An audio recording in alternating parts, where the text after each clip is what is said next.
নদিয়ার কল্যাণীতে বেআইনি বাজি কারখানায় ভয়াবহ বিস্ফোরণ। দুপুর 1:55 নাগাদ এই বিস্ফোরণ ঘটে বলে স্থানীয় সূত্রে খবর।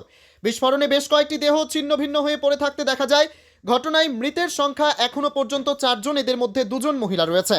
নদিয়ার কল্যাণী থানার 20 নম্বর ওয়ার্ডের রথতলার রোহিতপল্লী এলাকায় একটি বাড়ির পেছনে টিন ও বাঁশ দিয়ে তৈরি বাজি কারখানা ছিল বলে জানা গেছে।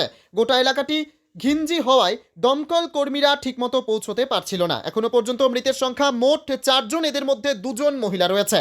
বাকি একজনকে উদ্ধার করে কল্যাণী জওহরলাল নেহেরু মেমোরিয়াল হাসপাতালে পাঠানো হয়েছে চিকিৎসার জন্য। ঘটনাস্থলে রয়েছে কল্যাণী থানার পুলিশ এবং দমকল কর্মীরা। স্থানীয় বাসিন্দাদের দাবি, বাজি তৈরি করার সময় এই বিস্ফোরণ ঘটে আর তাতেই এই অবস্থা। ইতিমধ্যে পুলিশ গোটা এলাকাটিকে ঘিরে রেখেছে। বাজি কারখানার ভেতরে আরও মানুষ থাকতে পারে বলে পুলিশের অনুমান। ইতিমধ্যে যুদ্ধকালীন তৎপরতায় উদ্ধার কার্য চালাচ্ছে পুলিশ এবং দমকল বাহিনী।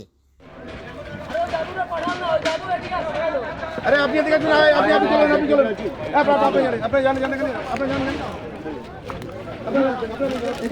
এদিকে কোন থেকে দেয় এটা তো হাতরা তো গাড়ি এদিকে কোন আছে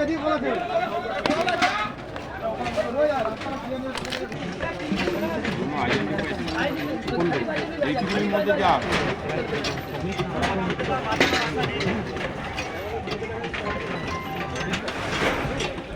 বলুন। চলো চলো সোজা হ্যাঁ চলো ওঠাও, ছাড়বে না কতক্ষণ করে করতে পারছো না নাকি স্যারকে দাঁড়িয়ে আছে না।